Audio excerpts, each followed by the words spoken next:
Hey everyone, welcome back to the channel. My name is Junaid and I'm an analyst working for a financial services firm in central London. In today's video, we're going to react to what's happened to the UK economy. It's a video by How Money Works. So without any further ado, let's get straight into it. 2 months ago, UK Prime Minister Keir Starmer signed an agreement that will transfer the sovereignty of the British Indian Ocean Territory to the independent nation of Mauritius.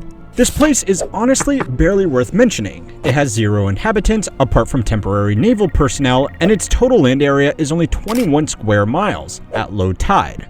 However, this deal, once it is finished in the courts, will have one big symbolic side effect. Losing this dot on the map at 71 degrees east will mean that for about 120 days next year, the sun will set on the British Empire. Now, for a lot of people back in the UK itself, this symbolic decline is not exactly surprising. 20 years ago, it was one of the fastest growing major economies in the world, but today it's completely paralyzed because of some all too familiar problems. The collapse of a trading empire, over-financialization, single city centralization. I always say that the UK is a very rich city attached to a very poor country. Even that graph right there, you can see, well, London's GDP far outranks even regions of the UK, let alone other cities, Manchester, Birmingham, Bristol. Wow, I actually didn't know that. Now, in the previous couple of years, there has been much more of a push to invest into areas like the Midlands, especially with the initial push for remote work during COVID. A lot of people moved out of London and major cities, and I was sent to Birmingham last year, and there's a lot of investment going into the finance, data, tech side of things, but still, London remains so far ahead of any other city in the UK that it's quite frankly severely lopsided in terms of economic activity. Housing unaffordability, wealth concentration, reckless privatization, corporate consolidation, brain drain, a perceived overdependence on the wealthy, a public-private sector revolving door resulting in limp-wristed regulation, a debt crisis, and reactionary policy, all fueled by the ideas that just don't work anymore. These problems are clearly not unique to the UK. But they saw what everybody else was doing and said, hold my warm beer and baked beans. We can do it better.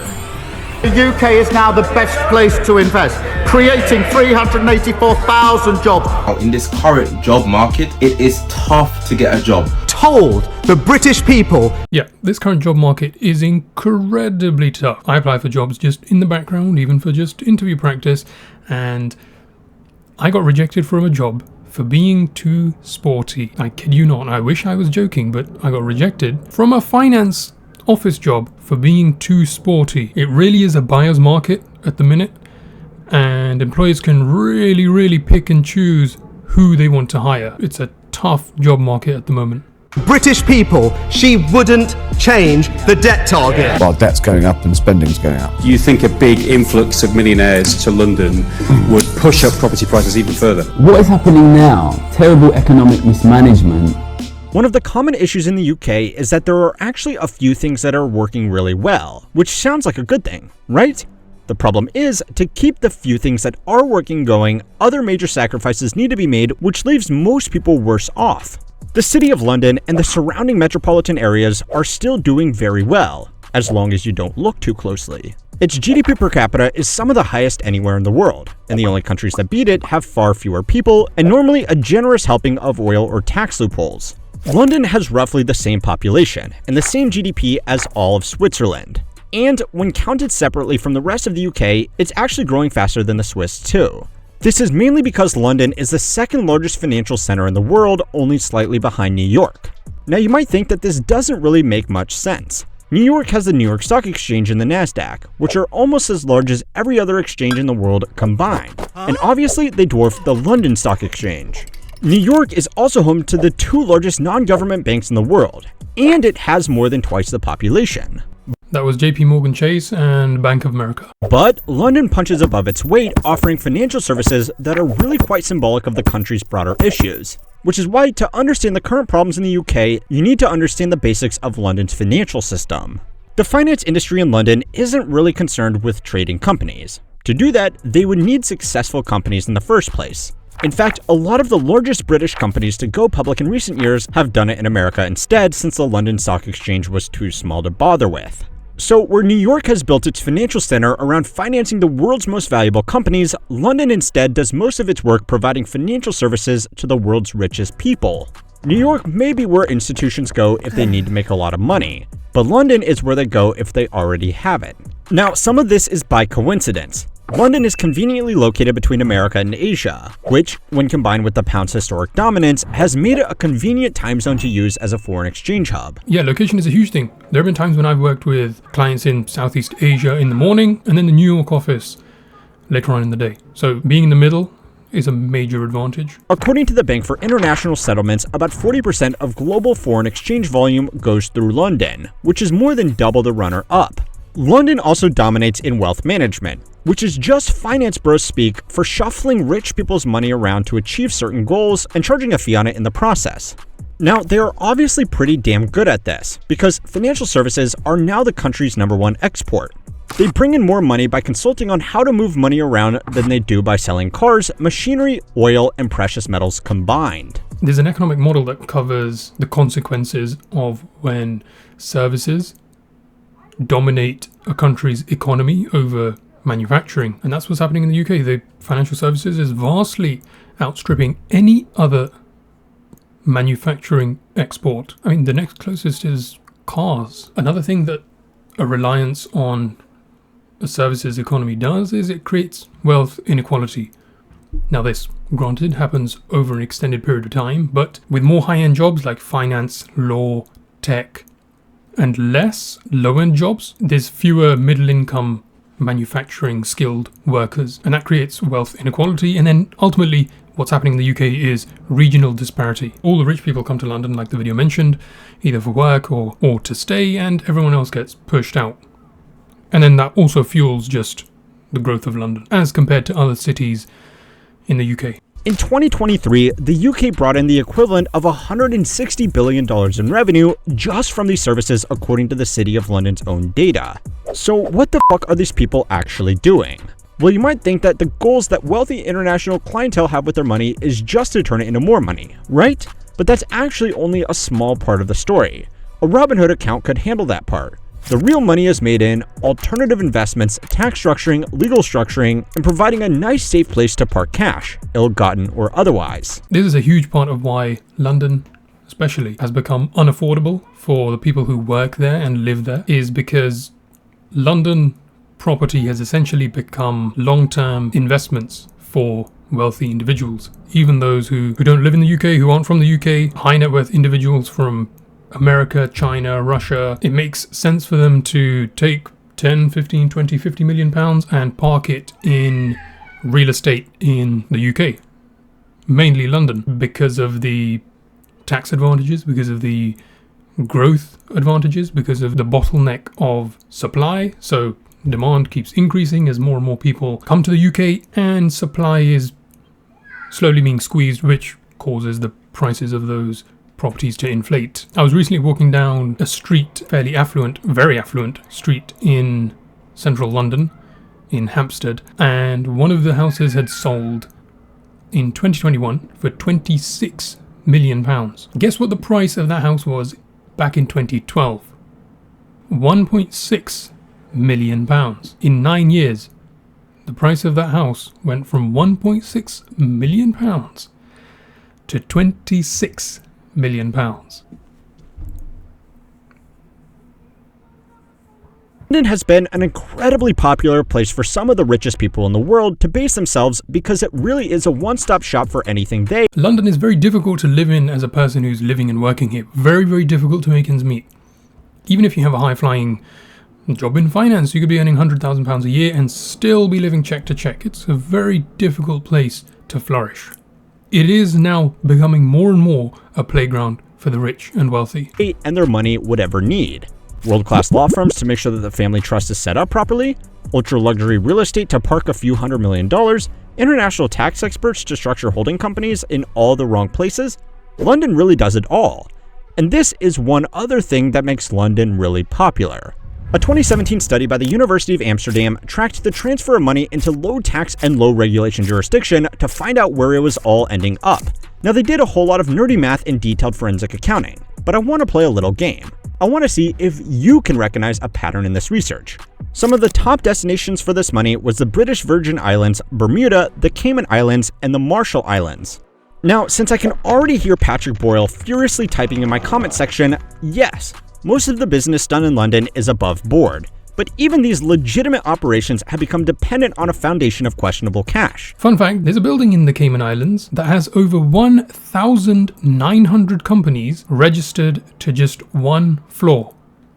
Over 1,900 companies registered on the same floor. For example, Lloyd's of London is a little bit like a stock exchange, but for insuring things. It's a market where underwriters and brokers come together to create contracts for complex, unusual, or high-risk things like ships, satellites, and basically anything that you couldn't go to Geico for. One of the reasons this industry has remained so dominant in London is because insurance takes a deep pool of capital and amicable regulations. Sometimes insurance brokers will want to write a policy for an oil tanker that may or may not be abiding by US State Department sanctions. That's obviously not going to fly in New York, but London has always been a little bit more accommodating.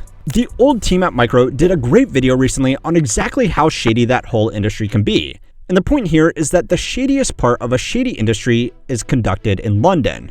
Now, I know it's not exactly breaking news that London's financial system has been used for some unsavory purposes, and that's not the point of this video. The problem is now that London has become the only reliably growing component of the UK's economy, which means that the government has routinely and consistently made sacrifices to keep it churning, often by neglecting the rest of the country. This has obviously been bad for regular people who have been left behind by the games of the global financial system. Yeah, in an attempt to keep up with the economic, financial growth and output of cities like New York and Tokyo, the UK has really made London its crown jewel, and that's absolutely fine. But in the process, they have severely neglected the remainder of the UK, which just serves to increase the disparity between London and other cities. It's been bad for traditional industries in the country, and in a cruel twist of irony, it hasn't even been good for the city itself. The millionaires and billionaires that London pandered so hard to accommodate are now leaving in record numbers. So it's time to learn how money works to find out how the UK let it get this bad. This week's video is sponsored by Bootplug. Yes, click fast the courses, enjoy the plan, use and the levels attractive to global billionaires. The UK has made major sacrifices to make themselves attractive to global billionaires. They have deregulated financial systems, been light on investigation and enforcement, and allowed for widespread investments into things like housing, which have pushed out regular Brits. This all happened in less obvious ways too. The UK's currency, the pound, is the most financialized currency in the world, which is just a finance bro way of saying that it gets used for selling financial transactions more than it gets used for, well, you know, boring stuff like buying goods and services. The Great British Pound is the fourth most traded currency after the US dollar, the euro, and the yen. But both America and Europe have a much larger overall economy, and trade volumes balance out the speculation. Japan is also still a much larger economy than the UK, but their currency is also used to pull a lot of financial f***ery, like the yen carry trade, where investors will borrow money at low interest rates in Japan, exchange those yen for something like American dollars, and then use the money to invest in global markets, hopefully profiting off the difference between high market returns and low interest rates. Now, you may not believe it, but there are real consequences to turning your currency into poker chips to play in the casino of global markets. It means that the pound is highly susceptible to big swings in value over relatively minor changes in the real economy. What this does is makes it harder for real export businesses like Rolls-Royce jet engines to make deals without paying a premium to hedge against currency fluctuations between when they make a deal and when it actually gets paid for. But at least all of these sacrifices have made them a hub for global billionaires, right? Well, just late last week, one of UK's richest residents, John Fredrickson, announced that he would be leaving the country and moving to somewhere that was more accommodating to him and his business interests. In a quote, he said that the country had gone to hell, just like his native home, Norway. Now, according to the Human Development Report, Norway has the second highest living standard of any country on Earth, so this does seem a bit confusing.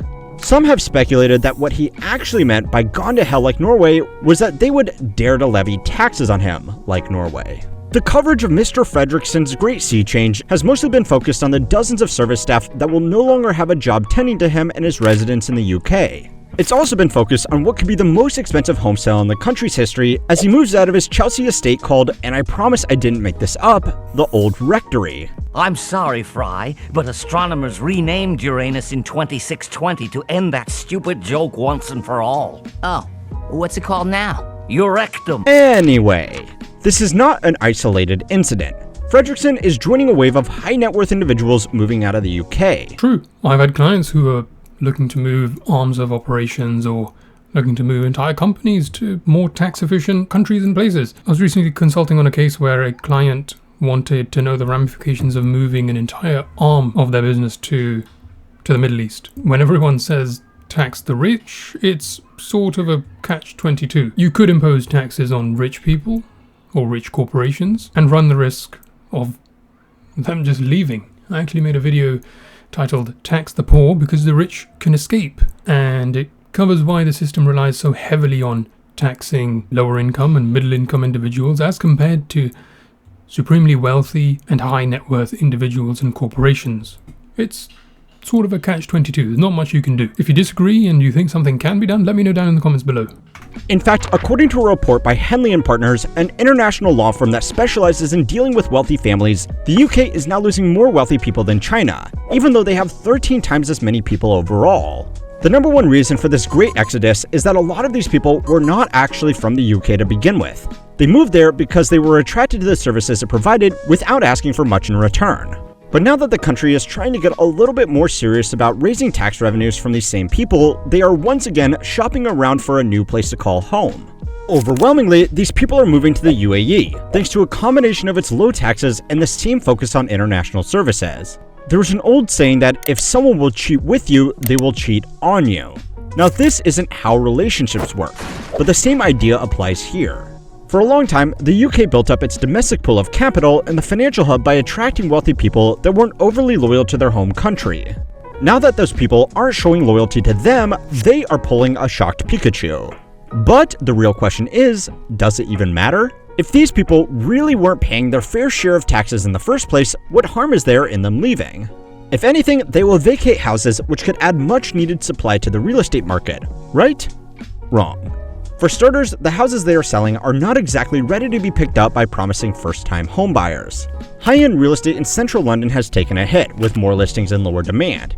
But these properties are still worth several $1 million, on the low end. More broadly though, capital flight is hitting the UK harder than it would ideally like. All of those industries that depend on moving money around have less money to move around, and that's hurting one of the fewer career paths that can still genuinely let working-class people get ahead in the UK. Now, I know it might be hard to shed a tear for the British finance bros, but they still put a lot of that money back into the regular economy. So even though it's not a great system, it's become one of the few lifelines people have left. Now, in the long term, this could push for a more balanced economy, but in the short term, it's going to suck. The UK has become like a shopping mall filled with nothing but luxury boutiques and tax accountants. It makes a lot of money while there are rich people around, but once they leave, it doesn't have much left to offer. A shopping mall filled with a wider variety of stores is going to be a lot better for a lot of people in the long term, but nobody really wants to commit to the rebuilding process. Wealthy people leaving the UK might not have paid their fair share, but they still pay a lot through things like value-added taxes and just providing liquidity. Redirecting the UK away from just financial services, leaving the UK might not have paid their fair share, but they still pay a lot through things like value-added taxes and just providing liquidity. Redirecting the UK away from just financial services means that political opposition can just point to these people leaving as a sign of a country in decline, and highlight all of the jobs that housekeepers are losing. It would be a long, slow, and politically challenging task even when the rest of the economy was strong, but the government now has a lot of debt, high borrowing costs, and timid political support, which are all going to make doing what needs to be done much, much harder. A lot of the surface-level issues that get the most attention can be traced back to not wanting to upset these people. Chronic underfunding of services, a reliance on immigration to fill skills shortages, and rising costs of living are made worse by not reinvesting or regulating in the right areas. There are hours of detail about how exactly this is played out, but that's what Gary's economics is for.